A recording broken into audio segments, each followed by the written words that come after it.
దేవుని గ్రంథములో నుండి ప్రకటన గ్రంథము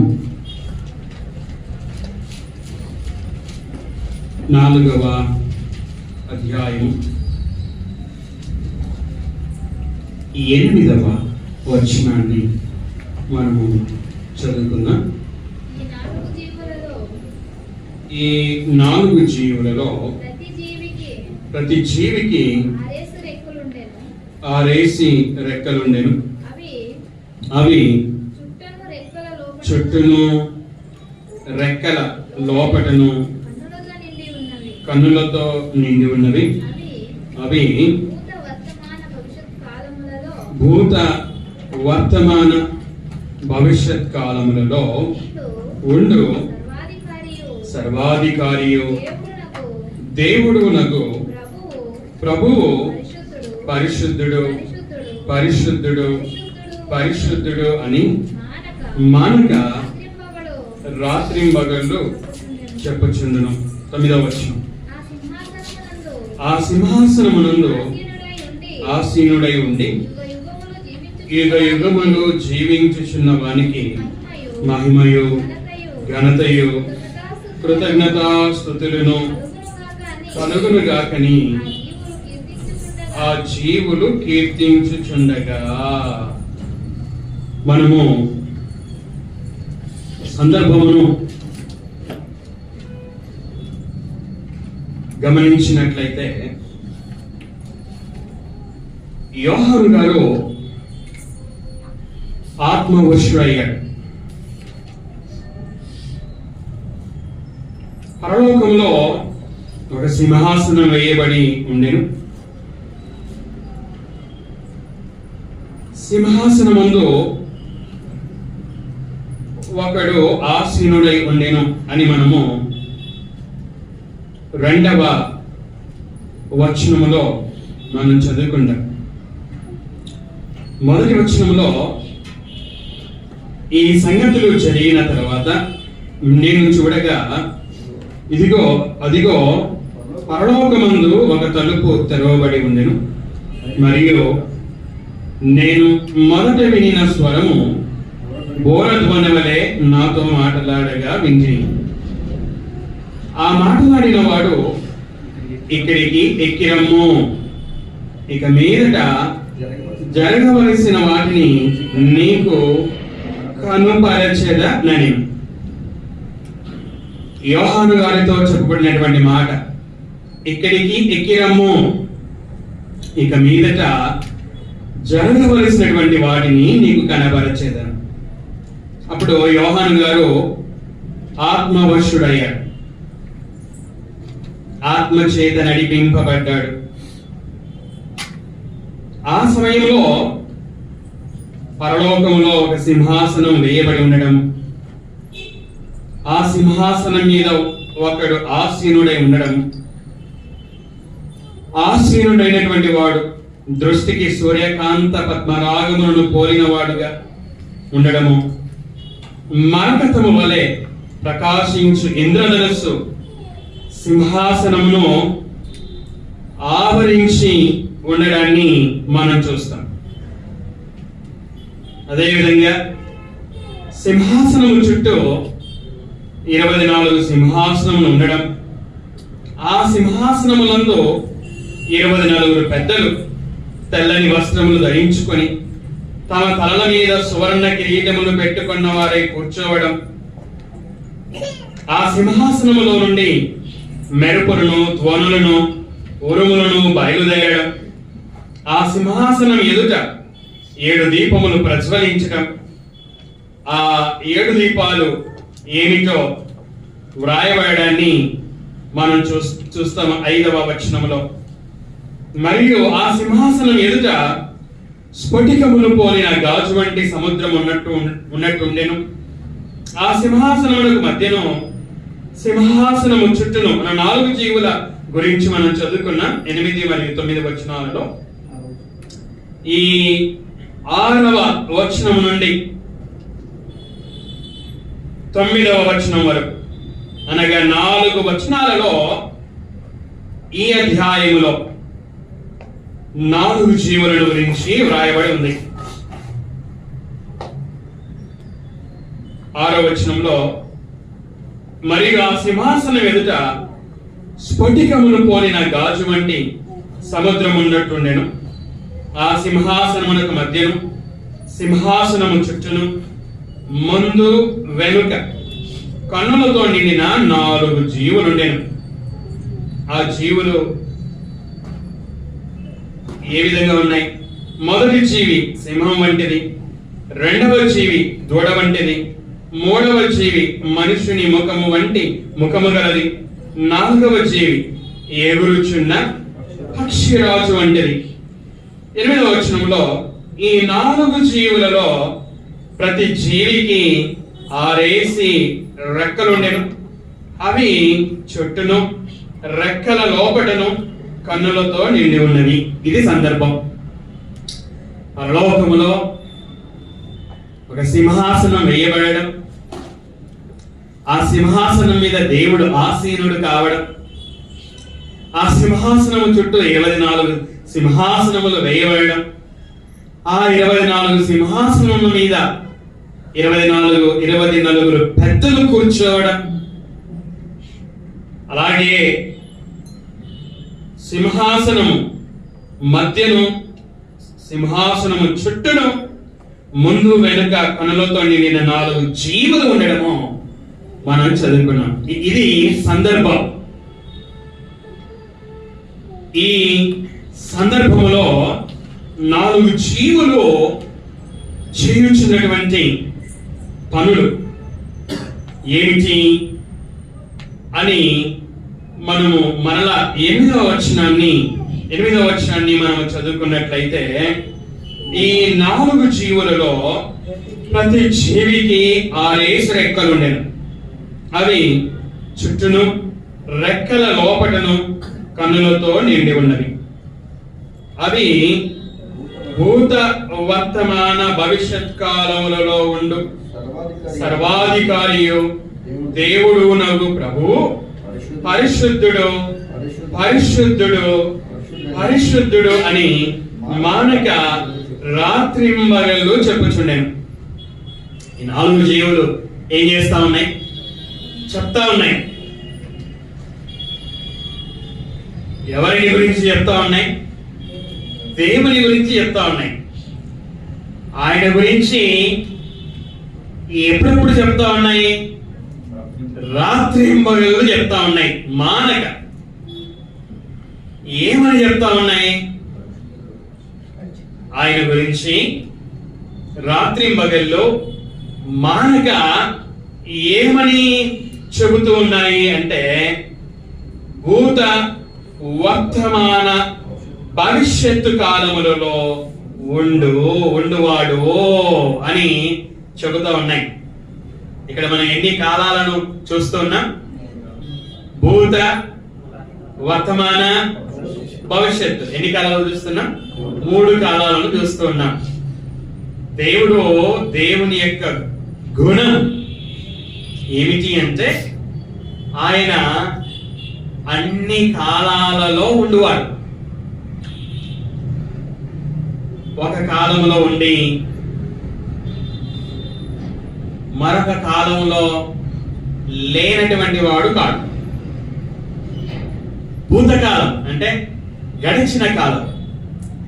గడిచిన కాలంలో ఉండి ప్రస్తుత కాలంలో ఉండకుండా ఉండేవాడు కాదు.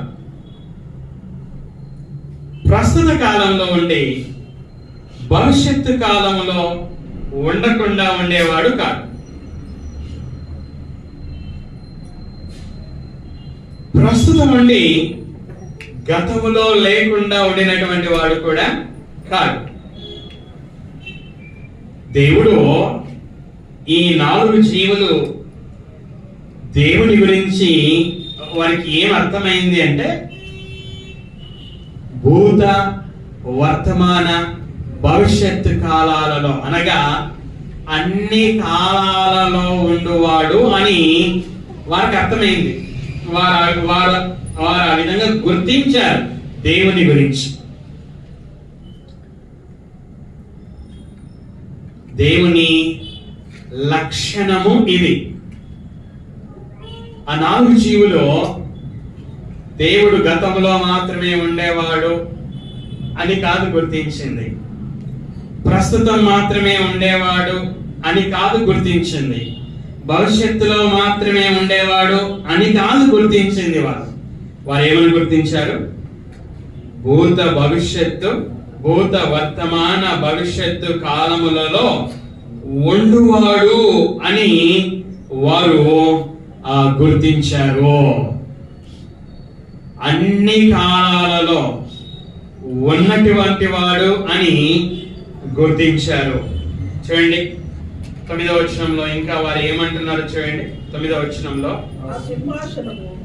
ఆ సింహాసనమునందు ఆసీనుడై ఉండి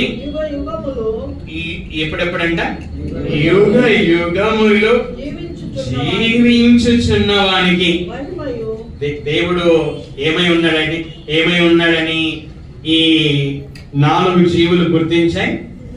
యుగ యుగములు జీవించుచున్నవాడు అని. కీర్తనల గ్రంథము 90వ కీర్తన మొదటి 4 వచనాలను మనము చదువుకుందాం.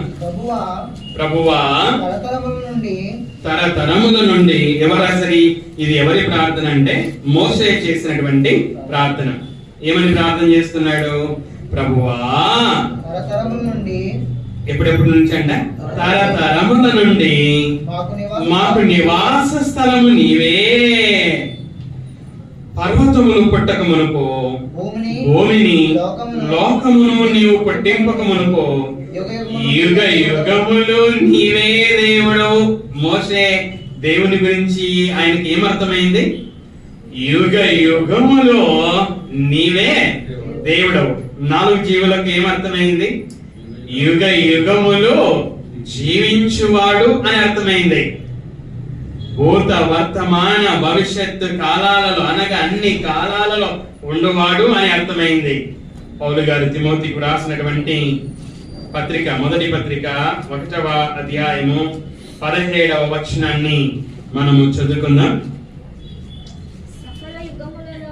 సకల యుగములలో రాజై ఉండి, సకల యుగములలో రాజై ఉండి. దేవుడు ఏమంట? ఆయన రాజు. ఎప్పుడెప్పుడు రాజు అంట ఆయన? సకల యుగములలో రాజు ఆయన. అన్ని యుగాలలో రాజు ఆయన. అన్ని కాలాలలో ఉండువాడు ఆయన. అన్ని యుగాలలో ఉండువాడు, జీవించువాడు ఆయన. అన్ని యుగాలలో రాజు ఆయన.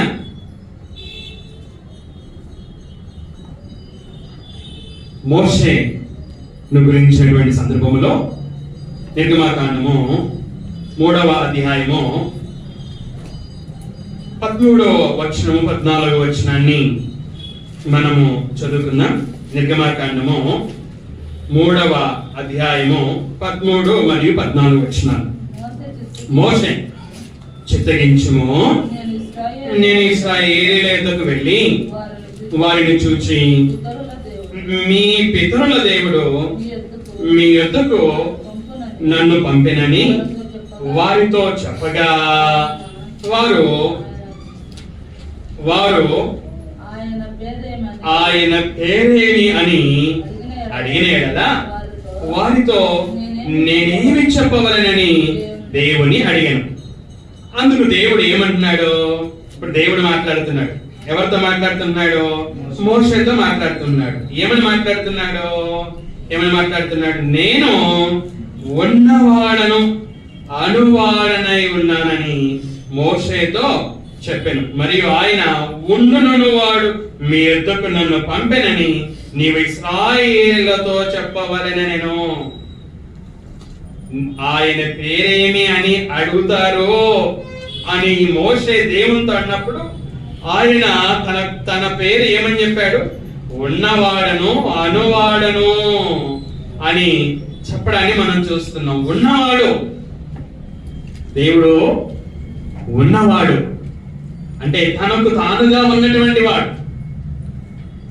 సృష్టి తనకు తానుగా ఉన్నటువంటిది కాదు, దేవుని వలన సృష్టింపబడింది. అయితే దేవుడు సృష్టిలాగా కాదు, ఆయన తనకు తానుగా ఉన్నటువంటి వాడు, ఉన్నవాడు. ఎప్పుడెప్పుడు ఉన్నవాడు? ఏదో ఒక కాలంలో మాత్రమే ఉన్నవాడు కాదు.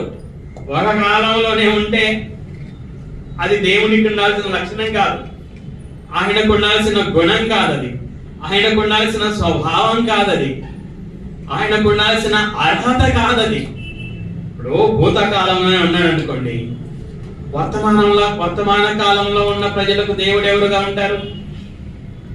వర్తమాన కాలంలోనే నుండి భవిష్యత్తు కాలంలో, లేకపోతే భవిష్యత్తు కాలంలో ఉన్న ప్రజలకు ఎవరు దేవుడుగా ఉంటారు? కాబట్టి దేవుడు ఏమై ఉన్నాడని 4 జీవులు గుర్తించారు అంటే భూత వర్తమాన భవిష్యత్తు కాలములలో ఉండేవాడు అని గుర్తించారు. తర్వాత ఏమని గుర్తించారు? యుగ యుగములు జీవించువాడు అని గుర్తించారు. మనము 8-9 వచనాలలో ఉన్నటువంటి వాటిని మనం ఇంకా చదువుకున్నట్లయితే వారు ఇంకా ఆయనను గురించి ఏమని గుర్తించారు? అదే ప్రకటన గ్రంథము 4వ అధ్యాయము 8వ వచనంలో ఉండు సర్వాధికారియు దేవుడు నగు ప్రభువు పరిశుద్ధుడు. ఈ మాటలను మనం తర్వాత చూద్దాము. 10-11 వచనాలను మనం చదువుకున్నాం. 10-11 వచనాలు. ఆ 24 పెద్దలు సింహాసనమునందు ఆసీనుడై ఉండువాని ఎదుట సాగిలపడి యుగ యుగములు జీవించుచున్న వానికి నమస్కారము చేయుచు, ప్రభువా మా దేవా, నీవు సమస్తమును సృష్టించితివి, నీ చిత్తమును బట్టి అవి ఉండెను, దానిని బట్టి సృష్టింపబడిన గనుక నీవే మహిమ ఘనత ప్రభావములు పొందనరుడవని చెప్పుచు కిరీటములను ఆ సింహాసనం ఎదుట వేసిరి. ఇంతవరకు మనము 4 జీవులను గురించి మనం చూసాం. ఈ 4 జీవులు దేవుని గురించి వారికి ఏమర్థమైంది అంటే భూత వర్తమాన భవిష్యత్తు కాలాలలో ఉండువాడు అని, సకల యుగములలో జీవించువాడు అని. ఇప్పుడు మనము 24 పెద్దల గురించి చదువుకున్నాం. పరలోకంలో సింహాసనము వేయబడి ఉంది. ఆ సింహాసనం మీద దేవుడు ఆసీనుడై ఉన్నాడు. ఆ సింహాసనము చుట్టూ ఎన్ని సింహాసనాలు ఉన్నాయి? 24 సింహాసనాలు ఉన్నాయి. ఆ 24 సింహాసనాల మీద ఎవరు కూర్చున్నారు? 24 పెద్దలు కూర్చున్నారు. వారు ఎటువంటి వస్త్రాలు ధరించుకున్నారట? ఏ రంగు వస్త్రాలు ధరించుకున్నారట? వాళ్ళు తెల్లని వస్త్రాలు ధరించుకున్నారట. వారు ఎటువంటి కిరీటాలు పెట్టుకున్నారంట? తమ తలల మీద సువర్ణ అనగా బంగారు కిరీటాలు పెట్టుకొని వారు సింహాసనాల మీద కూర్చున్నారు. ఈ సింహాసనాల మీద కూర్చున్నటువంటి వారు చెప్తా ఉన్నారు. ఏమని చెప్తున్నారంటే, నీవు మా ప్రభువా మా దేవా మా ప్రభువా మా దేవా నీవు అర్హుడవు అని చెప్తా ఉన్నారు.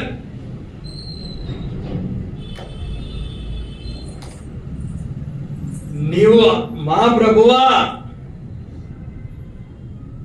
ఆ సంబంధం చూడండి. 24 పెద్దలు దేవుణ్ణి ఎలా సంబోధిస్తున్నారు? ప్రభువా మా దేవా. వీళ్ళు ఏమని పిలుస్తున్నారు? ప్రభువా మా దేవా నీవు అర్హుడవు అని చెప్తా ఉన్నారు. దేనికి అర్హుడైనా మహిమ ఘనత ప్రభావాలు పొందడానికి అర్హుడు. ఎవరి ద్వారా? 24 పెద్దల ద్వారా. ఇంకా ఎవరి ద్వారా? 4 జీవుల ద్వారా. ఇంకా ఎవరి ద్వారా? ఇక్కడ కూర్చున్నటువంటి మన ద్వారా కూడా మహిమ, ఘనత, ప్రభావములు పొంద అర్హుడు. ఎందుకు ఆయన అర్హుడు? ఎందుకు ఆయన అర్హుడు? వాళ్ళు ఏమని చెప్పారు? ప్రభువా, మా దేవా, నీవు అర్హుడవు అన్నారు. ఆయన దేనికి అర్హుడు అంటే మహిమ, ఘనత, ప్రభావాలు పొందడానికి. ఈ మహిమ, ఘనత, ప్రభావాలు పొందడానికి ఆయన ఎందుకు అర్హుడు? ఎందుకు అర్హుడు? 11వ వచనాన్ని మనం చదువుకుందాం. చూడండి, 11వ వచనం. ప్రభువా, మా దేవా, నీవు సమస్తమును సృష్టించితివి. నీ చిత్తమును బట్టి అవి ఉండెను, దానిని బట్టి సృష్టింపబడెను. ఆయన మహిమ, ఘనత, ప్రభావాలు పొందడానికి ఎందుకు అర్హుడు అని ఈ 24 పెద్దలు అంటున్నారంటే, నీవే సమస్తమును సృష్టించితివి, మమ్ములను నీవే సృష్టించితివి, 4 జీవులను నీవే సృష్టించితివి, సమస్తమును కూడా నీవే సృష్టించితివి.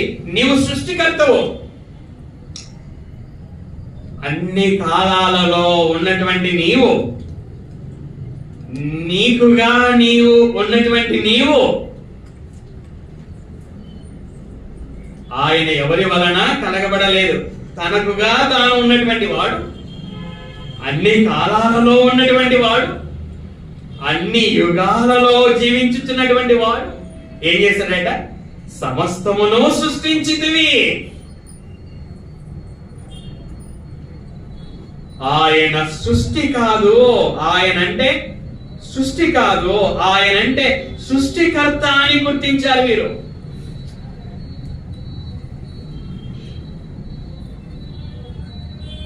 నీవు సమస్తమును సృష్టించితివి. ఆకాశమందున్నవి గాని, భూమి మీద ఉన్నవి గాని, భూమి క్రింద ఉన్నవి గాని, కంటికి కనిపించేవి గాని, కంటికి కనిపించనివి గాని, నీవు సమస్తమును సృష్టించితివి. 24 పెద్దలు దేవుని గురించి గుర్తించింది ఏమిటంటే, ఆయన సృష్టికర్త. ఆది యందు భూమి ఆకాశాలను సృజించినటువంటి వాడు, సృజించబడినటువంటి వాడు కాదు. వారు ఆ విధంగా చెప్పలేదు. నువ్వు సృష్టివి అని చెప్పలేదు వాళ్ళు. నీవు సమస్తమును సృష్టించితివి. ఇక్కడ ఉన్నటువంటి మనలను కూడా ఆయన ఆదాము అనే ఒక మనిషి నుండి మనలను సృష్టించాడు. ఎందుకు సృష్టించాడట? నీ చిత్తమును బట్టి అవి ఉండెను. వారికి ఏమర్థమైంది? 24 పెద్దలకి ఏమర్థమైంది? దేవా, మేమున్నామంటే, నువ్వు మనం సృష్టించావంటే నీకు ఒక చిత్తం ఉంది, ఒక ఇష్టం ఉంది, ఒక కోరిక ఉంది. ఆ కోరిక ప్రకారంగానే నువ్వు మనం సృష్టించావు. ఆ కోరిక ప్రకారంగానే 4 జీవులను సృష్టించావు. ఆ కోరిక ప్రకారంగానే దూతలను సృష్టించావు. ఆ కోరిక ప్రకారంగానే మనుషులను సృష్టించావు. ఆ కోరిక ప్రకారంగానే సమస్తాన్ని కూడా సృష్టించావు. ఈ యొక్క సృష్టి అంతా ఉంది అంటే నీ చిత్త ప్రకారం, నీ చిత్తమును బట్టి ఈ సృష్టి అంతా కూడా ఉంది. 24 పెద్దలు గుర్తించినది ఏమిటి అనగా, ఆయన చిత్తాన్ని బట్టే మేము సృష్టించబడ్డాము, ఆయన చిత్తాన్ని బట్టే మేము ఉన్నాము అన్నటువంటి విషయము వారికి అర్థమైంది. ఉదయకాలపు వేళ 4 జీవులు దేవుని గురించి ఏం గుర్తించారు? 24 పెద్దలు ఆయన గురించి ఏం గుర్తించారో మనం చూస్తూ ఉంటున్నాం కదా. ప్రభువా, మా దేవా, నీవు సమస్తమును సృష్టించితివి, నీ చిత్తమును బట్టి అవి ఉండెను, దానిని బట్టియే సృష్టింపబడెను. ఇక్కడ ఈ విషయాన్ని ప్రాముఖ్యముగా జ్ఞాపకము ఉంచుకుందాం. అదే 8వ వచనాన్ని మరలా మనం చదువుకుందాం. 4 జీవులు ఏమని చెప్తున్నారో చూడండి. 4 జీవులు మరియు 24 పెద్దలు వారు దేవుని యొక్క లక్షణాలను గుర్తించారు. ఆయన ఏమై ఉన్నాడో గుర్తించారు. మొదటిది భూత వర్తమాన భవిష్యత్తు కాలాలలో ఉండువాడని గుర్తించారు 4 జీవులు. సకల యుగములలో జీవించువాడు అని గుర్తించారు. 24 పెద్దలు ఏమని గుర్తించారు అనగా, ఆయనే సమస్తమును సృష్టించాడు, ఆయన చిత్తాన్ని బట్టే అవి ఉన్నాయి, ఆయన చిత్తాన్ని బట్టే సృష్టింపబడ్డాయి అని గ్రహించారు. 4 జీవులు ఇంకా ఏమని గుర్తించారు అక్కడ మనం చదువుకుంటే 8వ వచనంలో, భూత వర్తమాన భవిష్యత్తు కాలములలో ఉండు సర్వాధికారియో. ఆయన వారు ఏమని గుర్తించారు? 4 జీవులు దేవుని గురించి ఏమని గుర్తించారు? సర్వాధికారి, సర్వము మీద అధికారం కలిగినటువంటి వాడు, అన్ని లోకాలలో అధికారం కలిగినటువంటి వాడు, సమస్త సృష్టి మీద అధికారం కలిగినటువంటి వాడు, సర్వశక్తిమంతుడు అని వారు గుర్తించారు. సమస్తాన్ని ఆయనే సృష్టించాడని గుర్తించినటువంటి వీరు ఆ సమస్త సృష్టి మీద సర్వాధికారము కలిగినటువంటి వాడు అన్నటువంటి విషయాన్ని కూడా వారు గుర్తించారు. చూడండి, పౌలు గారు ఏథెన్స్ పట్టణంలో ప్రసంగం చేస్తూ ఏమని ప్రసంగం చేశాడో చదువుతున్నాను. చూడండి, అపోస్తలుల కార్యములు 17వ అధ్యాయము 24వ వచనం. 17వ అధ్యాయము 24వ వచనం. జగత్తును అందరి సమస్తమును నిర్మించిన దేవుడు తానే ఆకాశమునకును భూమికిని ప్రభువై ఉన్నందున హస్తకృతములైన ఆలయములలో నివసింపడు. హస్తకృతములైన, ఇక్కడ ప్రభువు తానే ప్రభువై ఉన్నందున అనే మాటను మనం చూస్తున్నాము. రోమీలకు రాసినటువంటి పత్రిక 1వ అధ్యాయము, పౌలు గారు రోమీలకు రాసినటువంటి పత్రిక 1వ అధ్యాయము 20వ వచనాన్ని మనము చదువుకుందాం. ఆయన అదృశ్య లక్షణములు అనగా ఆయన నిత్య శక్తియు దేవత్వమును జగదుత్పత్తి మొదలుకొని సృష్టింపబడిన వస్తువులను ఆలోచించుట వలన వేటబడుచున్నవి గనుక వారు నిరుత్తరులై ఉన్నారు. సర్వాధికారి అంటే సర్వశక్తి కలిగినటువంటి వాడు. ఇక్కడ ఏమని రాయబడి ఉంది? నిత్య శక్తి అని రాయబడి ఉంది. ఎవరికి ఉందంటే నిత్య శక్తి? దేవుడు మాత్రమే నిత్య శక్తి కలిగినటువంటి వాడు. ఎందుకంటే ఆయన మాత్రమే నిత్యము ఉన్నటువంటి వాడు కనుక, భూత వర్తమాన భవిష్యత్తు కాలాలలో ఉన్నటువంటి వాడు కనుక, అన్ని యుగాలలో జీవించేవాడు కనుక, అనగా నిత్యము కూడా ఉన్నటువంటి వాడు కనుక నిత్య శక్తి కలిగి ఉన్నాడు. సమస్త సృష్టి మీద నిత్య శక్తిని, సర్వశక్తిని ఆయన కలిగి ఉన్నాడు అని 4 జీవులు గుర్తించారు. ఇంకా వారు ఏమంటున్నారు చూడండి, 4వ అధ్యాయం 8వ వచనంలో, భూత వర్తమాన భవిష్యత్ కాలములలో ఉండు సర్వాధికారియో, ఉండువాడని గుర్తించారు. సర్వాధికారియో అని గుర్తించారు. ఈ భూత వర్తమాన భవిష్యత్ కాలాలలో ఉండువాడే సర్వాధికారియే దేవుడు అని గుర్తించారు. ఆయన ప్రభువు అని గుర్తించారు. దిసే మనం చదువుకున్నాం కదా, అపోస్తలుల కార్యములలో 17వ అధ్యాయంలో మనము చదువుకున్నాం కదా, జగత్తును అందరి సమస్తమును సృష్టించినటువంటి దేవుడు తానే ఆకాశమునకును భూమికిని ప్రభువై ఉన్నందున, ఆయనే నిర్మించాడు కనుక ఆయనే ప్రభువు. మనం ఒక ఇల్లు కట్టుకున్నప్పుడు దానికి మనమే యజమానులం. అదే విధంగా దేవుడే జగత్తును అందరి సమస్తాన్ని నిర్మించాడు కనుక ఆయనే ఆకాశమునకిని భూమికిని ప్రభువు అన్నటువంటి విషయాన్ని మాకు ప్రభువు దేవుడు అని 4 జీవులు గుర్తించారు. 24 పెద్దలు గుర్తించారు. అందుకే ఈ 4 జీవులైనా 24 పెద్దలైనా వారు దేవుణ్ణి సంబోధించేటప్పుడు ఏమని సంబోధించాడంటే ఇద్దరు 4 జీవులు అలాగే 24 పెద్దలు వీరందరూ కూడా ప్రభువు అని సంబోధించినట్లుగా మనం చూస్తూ ఉన్నాం. మొదటిది భూత వర్తమాన భవిష్యత్తు కాలాలలో ఉండువాడు అని గుర్తించారు. అన్ని యుగాలలో యుగములు జీవించువాడు అని గుర్తించారు. అలాగే సమస్తాన్ని సృష్టించిన వాడు సమస్తము ఆయన చిత్తాన్ని బట్టి ఉన్నాయి అని గుర్తించారు. ఆయన సర్వాధికారి అని గుర్తించారు. తర్వాత ఆయన ప్రభువు అని గుర్తించారు. ఇంకా ఏమని గుర్తించారంట చూడండి, ఆయన గురించి ఏమని గుర్తించారట? పరిశుద్ధుడు పరిశుద్ధుడు పరిశుద్ధుడు అని వారు గుర్తించారు. దేవుని యొక్క గుణం ఏంటో, ఆయన లక్షణం ఏంటో, ఆయన స్వభావం ఏంటో 4 జీవులు గుర్తించారు. ఏమని గుర్తించారు? ఆయన పాపి కాదు, అన్ని కాలాలలో ఉండు దేవుడు పాపి కాదు, యుగములు జీవించు దేవుడు పాపి కాదు, సర్వాధికారం కలిగినటువంటి ఆయన పాపాలు చేసే ఆయన కాదు.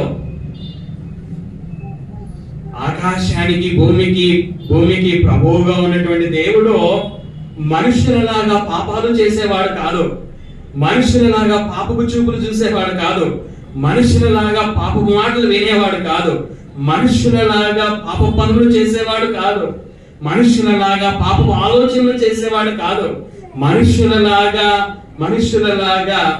ఒకరికంటే ఎక్కువ మందితో వివాహం అన్నటువంటి వారు కాదు.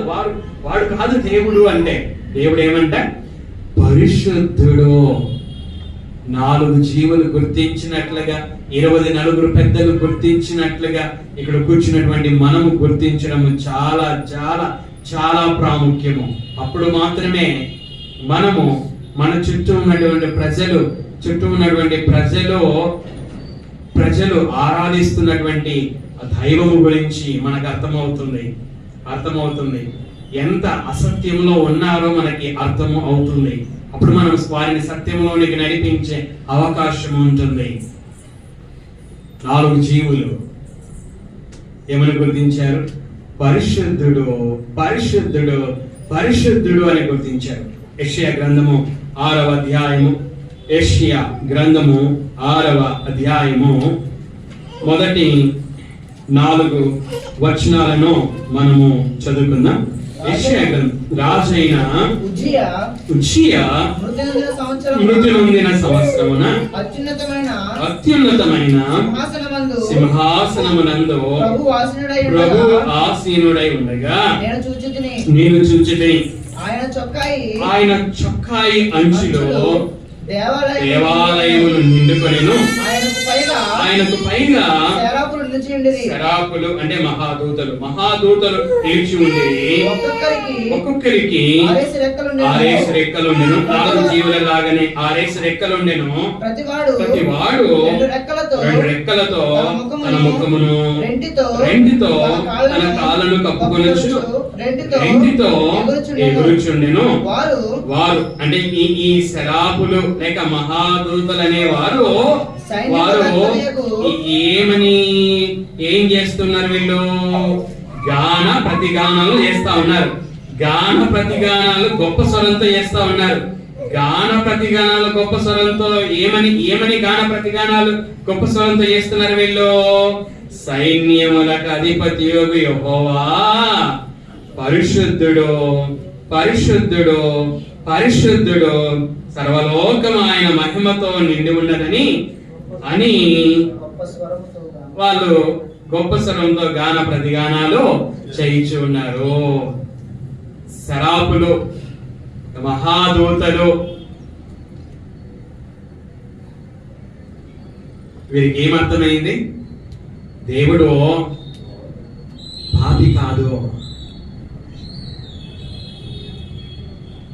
లోతు తప్పు చేసినట్లుగా దేవుడు తప్పు చేసేవాడు కాడు. లోతు మనుష్యుడు. లోతు తన 2 కుమార్తెలతో తప్పు చేశాడు. దేవుడు దాన్ని రాయించాడు. దేవుడు దాచిపెట్టలేదు దాన్ని.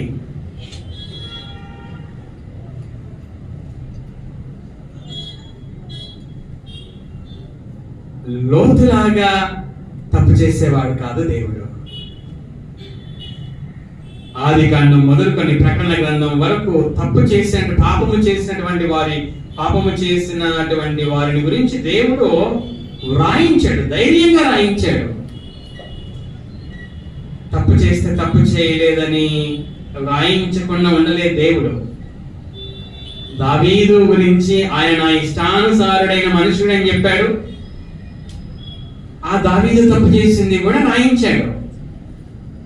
చేసిన తప్పుకి ఎటువంటి శిక్షను అనుభవించాడో కూడా రాయించాడు. దావీదులాగా పాపం చేసేవాడు కాదు. లోతులాగా పాపం చేసేవాడు కాదు. బైబిల్లో ఏ మనుషులైతే తప్పు చేశారో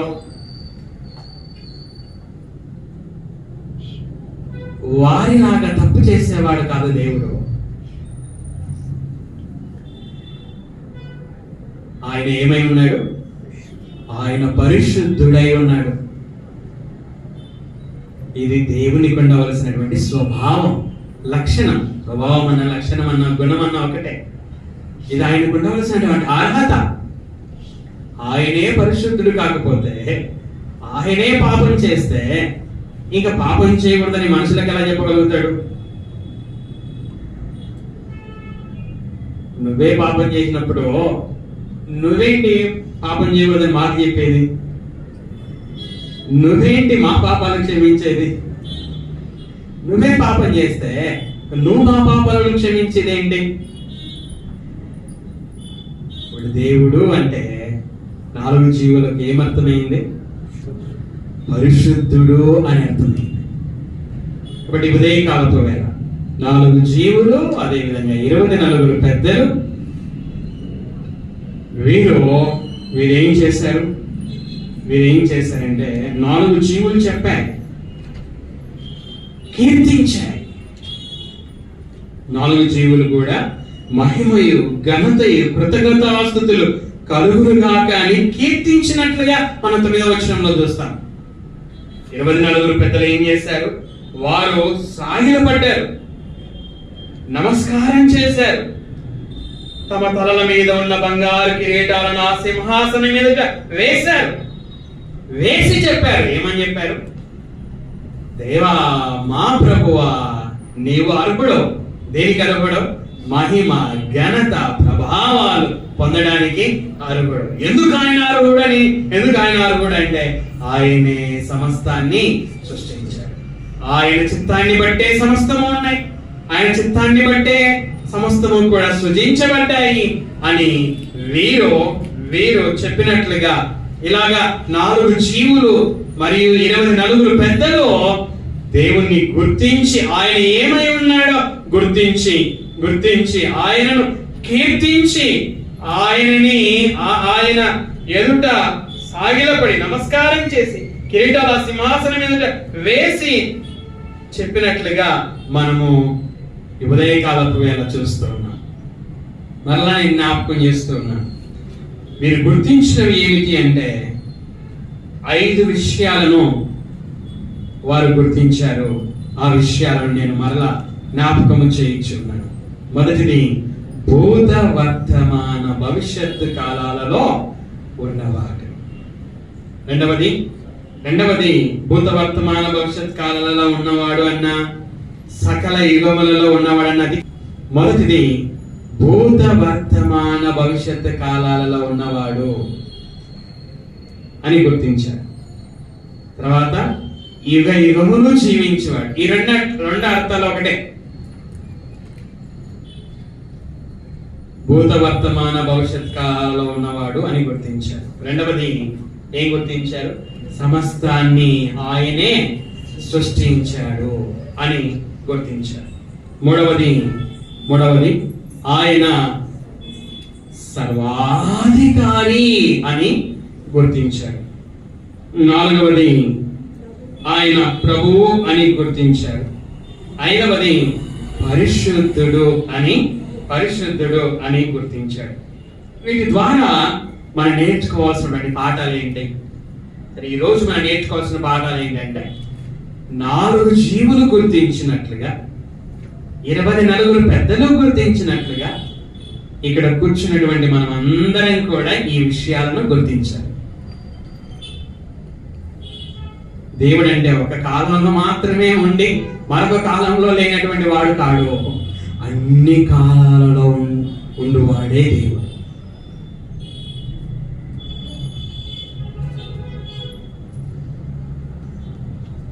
యుగ యుగాలు జీవించువారే దేవుడు. రెండవది, దేవుడు అంటే సృష్టి కాదు, ఆయన ఏమై ఉన్నాడు?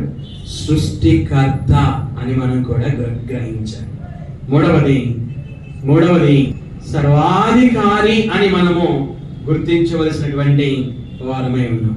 నాలుగవది ప్రభువు అని మనం కూడా గుర్తించాలి. ఐదవది పరిశుద్ధుడు అని మనం కూడా గుర్తించాలి.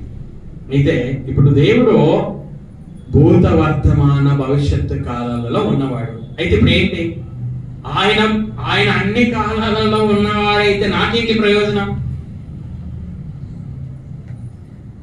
ఆయన అన్ని కాలాలలో ఉన్నవాడైతే మనకేంటి ప్రయోజనం?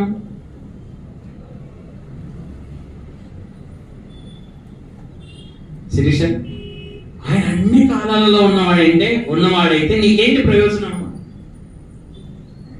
నువ్వు నీ జీవిత కాలం అంతా చేసే ప్రార్థనను వింటాడు ఆయన.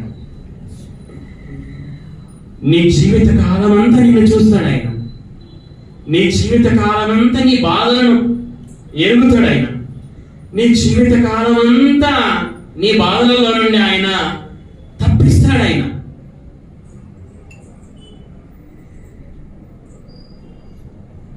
ఆయన అన్ని కాలాలలో ఉన్నవాడు కనుక ఆయనను నమ్ముకొనుటే మంచిది. మనిషి అన్ని కాలంలో ఉంటాడా? మనం అన్ని కాలాల్లో ఉంటామా? మనం ప్రస్తుతం ఉన్నాం, కొన్ని సంవత్సరాల తర్వాత కూడా ఉంటాం మనం. కాబట్టి భూత వర్తమాన భవిష్యత్తు కాలాలలో దేవుడు ఉండడం ద్వారా దాని ద్వారా మనకేంటి ప్రయోజనం అంటే, మనము కొంతకాలం ఉండే మనిషిని నమ్ముకోకుండా, రాజుని నమ్మకుండా అన్ని కాలాలలో ఉండే దేవుని మీద మనం విశ్వాసము ఉంచాలి. డబ్బున్న వ్యక్తుల మీద నమ్మకం ఉంచకుండా, పెద్ద పెద్ద ఉద్యోగాలు చేసే వారి మీద విశ్వాసం ఉంచకుండా, రాజకీయ నాయకుల మీద విశ్వాసం ఉంచకుండా, అన్ని కాలాలలో ఉండే దేవుని మీద మనం విశ్వాసం ఉంచడం నేర్చుకోవాలి. అదే కదా బైబిల్లో మనకు రాయబడి ఉంది, మనుషులను నమ్ముకొనుట కంటే యెహోవాను ఆశ్రయించుట మేలు కదా. రాజులను నమ్ముకొనుట కంటే యెహోవాను ఆశ్రయించుట, రాజులను నమ్ముకొనుట కంటే ఎవరిని ఆశ్రయించడం మేలు? యెహోవాను ఆశ్రయించడం మేలు. ఎందుకు మనుషులను నమ్ముకొనుట కంటే, ఎందుకు రాజులను నమ్ముకొనుట కంటే అంటే, మనుషులు ప్రాణాలు పోతాయి, రాజుల ప్రాణాలు పోతాయి. వారు అన్ని కాలంలో ఉండేవారు కాదు. ఎవరు అన్ని కాలంలో ఉండేవారు? దేవుడు మాత్రమే అన్ని కాలంలో ఉండేవారు. కనుక ఎవరిని నమ్ముకొనడం మంచిది? మనుషులను నమ్ముకొనుట కంటే, రాజులను నమ్ముకొనుట కంటే యెహోవాను ఆశ్రయించుట మంచిది అని మనం నేర్చుకోవాలి పాఠం. ఇంతసేపు చెప్పినట్లుగా ఆయన అన్ని కాలాలలో ఉన్నవాడు కనుక మనము చేసే ప్రతి ప్రార్థన వింటాడు.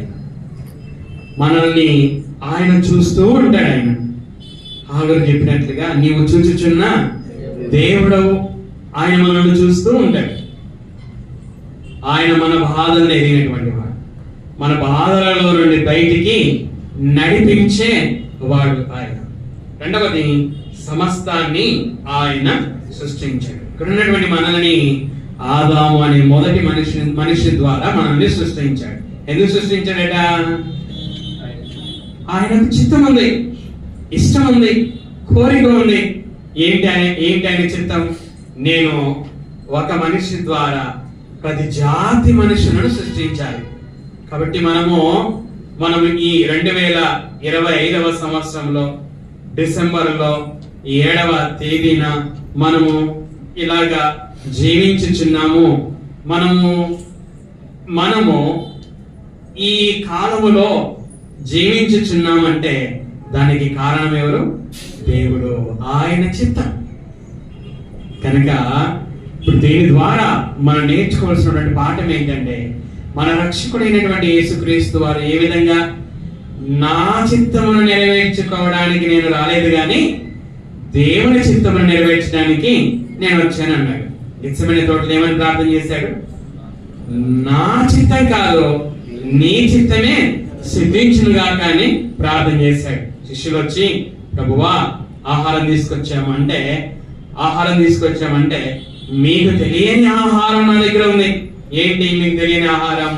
నన్ను పంపిన దేవుని చిత్తాన్ని నెరవేర్చడమే నాకున్నటువంటి ఆహారము అని చెప్పడాన్ని మనం చూస్తాం. దేవా, బలులు అర్పణలు నీవు కోరలేదు. అయితే నేను ఎందుకు వచ్చానంటే, గ్రంథపు చుట్టలో నన్ను గురించి వ్రాయబడిన ప్రకారము నీ చిత్తాన్ని నెరవేర్చడానికి వచ్చాను. కాబట్టి మనం కూడా మన రక్షకుడైన యేసుక్రీస్తు వలె మనం కూడా చెప్పి బ్రతకవలసినటువంటి వారం. ఏమని? మొదట గుర్తించవలసినటువంటి వారం. నాకు జన్మంటూ ఉందంటే ఆయన చిత్తాన్ని బట్టి. కనుక నా జన్మలో ఆయన చిత్తాన్ని నేను నెరవేర్చాలి. మూడవది, ప్రభువు సర్వాధికారి. 3-4 కలిపి చెప్తాను. ప్రభువు సర్వాధికారి. ఆయన సర్వాధికారి. ఎవరికి ప్రభువు? ఆయన నాకు ప్రభువు. యేసు ప్రభువని నీ నోటితో ఒప్పుకొని కదా, రక్షణ సమయంలో ఏమని ఒప్పుకున్నాం? యేసును ప్రభువని ఒప్పుకున్నాం. ప్రభువు అంటే ఆయన నాకు ప్రభువు, నేను ఆయన దాసుడను.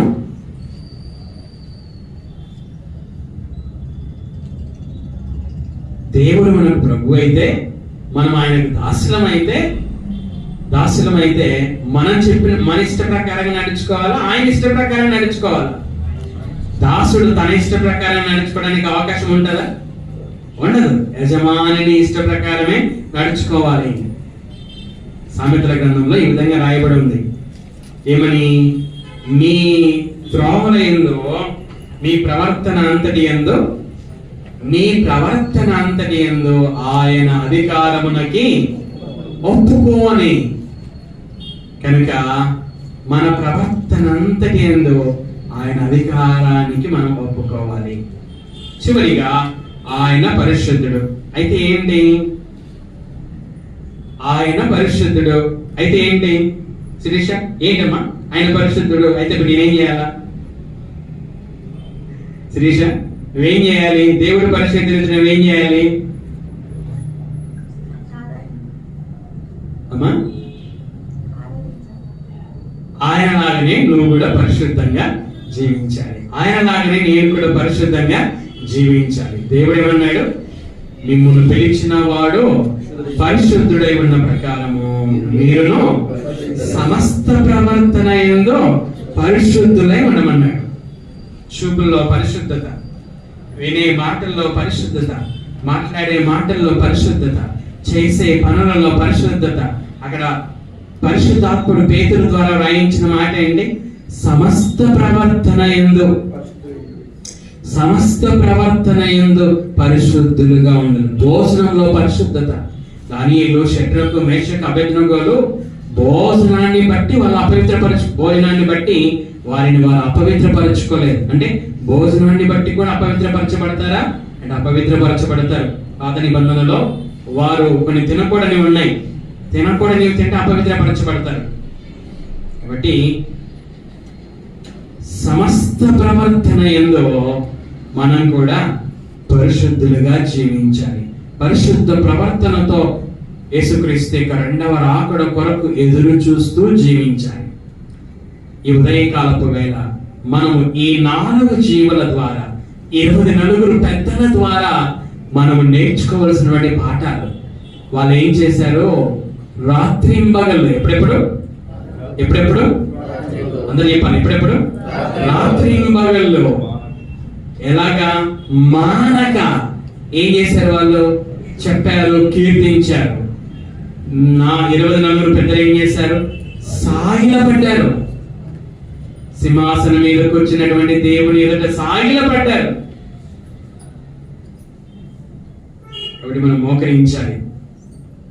సాగిలపడ్డారు. తర్వాత వాళ్ళు ఏం చేశారు? నమస్కారం చేశారు. తర్వాత వాళ్ళు ఏం చేశారు?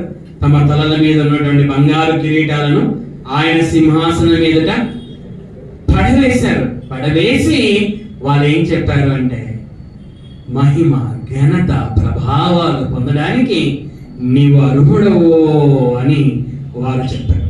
దేవుడు ఏమై ఉన్నాడో, ఆయన లక్షణాలేంటో, ఆయన గుణాలేంటో, ఆయన స్వభావం ఏంటో వారు గుర్తించినటువంటి వారు కనుకనే వారు ఆ విధంగా కీర్తించి వారు ఆ విధంగా దేవుని పట్ల చేసినట్లుగా మనం చూస్తున్నాం. కాబట్టి ఈ సమయంలో వారు గుర్తించినట్లుగా మనం కూడా గుర్తించవలసినటువంటి వారమే ఉన్నాం. అలా గుర్తించినప్పుడే వారిలాగా మనం కూడా భయం కలిగి, భక్తి కలిగి జీవించగలం. చూడండి, ఒక మాట మనం చూసుకొని ముగించుకున్నాం. అదే ప్రకటన గ్రంథము 4వ అధ్యాయము 5వ వచనాన్ని చదువుకుందాం. 5వ వచనాన్ని చదవండి. ఆ సింహాసనములో నుండి మెరుపులను, ధ్వనులను, ఉరుములను బయలుదేరుచున్నవి. ఆ సింహాసనం నుండి ఏం బయలుదేరుతున్నాయట? మెరుపులు, ధ్వనులు, ఉరుములు. ఏంటిది అర్థం? ఆ సింహాసనములో నుండి మెరుపులు, ధ్వనులు, ఉరుములు బయలుదేరడం అంటే ఏంటి అర్థం? ప్రసన్న,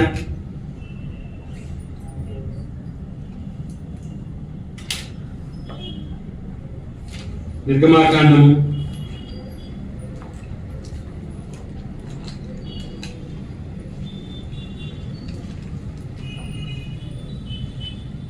19వ అధ్యాయము చూడండి. నిర్గమాకాండము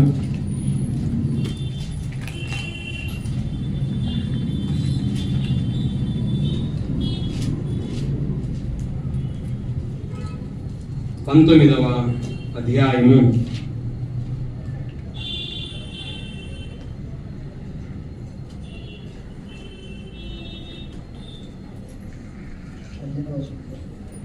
18వ వచనం చదవండి.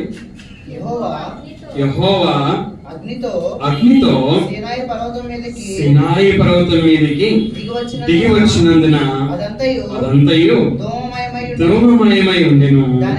దాని ధూమము కొలిమి ధూమము వలె లేచెను. పర్వతమంతయు మిక్కిలి కంపించెను. ఇక్కడ మనం ఈ అధ్యాయం చదివితే 19వ అధ్యాయం ఇంటి మీద చదివితే దేవుని సన్నిధి మనకు కనిపిస్తుంది. అయితే ఆ దేవుని సన్నిధి వలన ఇశ్రాయేలీలు ఎంతగా భయపడతారో మనకు అర్థమవుతుంది. 16వ వచనంలో 3వ నాడు ఉదయమైనప్పుడు ఆ పర్వతం మీద ఉరుములు, మెరుపులు, సాంద్రమేఘము, బోర యొక్క మహాధ్వనియు కలగగా ఆలయములోని ప్రజలందరూ వణికిరి. దేవుని సన్నిధి, ఉరుములు, మెరుపులు, ధ్వనులు దేనిని సూచిస్తున్నాయంటే దేవుని సన్నిధిని సూచిస్తున్నాయి. దేవుని సన్నిధిలో ఉన్నటువంటి 4 జీవులు, 24 పెద్దలు ఆయన సన్నిధి, ఈ సన్నిధి యొక్క శక్తి ఏంటో గ్రహించినటువంటి వారు కనుకనే వారు ఏం చేశారు? సాగిలపడ్డారు. నమస్కారం చేశారు. తమ తలల మీద ఉన్న సువర్ణ కిరీటాలను ఆయన సింహాసనం ఎదుట పడవేశారు. మహిమ, ఘనత, ప్రభావాలు పొందడానికి అర్హుడని వారు చెప్పారు. 4 జీవులు కీర్తించారు. మనకెందుకు భయం లేదు అంటే, మొదటగా దేవుని గురించినటువంటి జ్ఞానం మనకు లేదు. 4 జీవులకు ఉన్నటువంటి జ్ఞానం, 24 పెద్దలకు ఉన్నటువంటి జ్ఞానం మనకు లేదు కనుకనే మనము వారిలాగా మనము జీవించలేనటువంటి స్థితిలో ఉన్నాం. అయితే వారు ఏ విధంగా గుర్తించారో మనం ఆ విధంగా గుర్తించినప్పుడు మనం కూడా ఆ విధంగా జీవించడానికి సాధ్యమవుతుంది. దేవుడు ఆ విధంగా మనం జీవించడానికి సహాయం చేయను గాక. ప్రార్థన చేసుకున్నాం.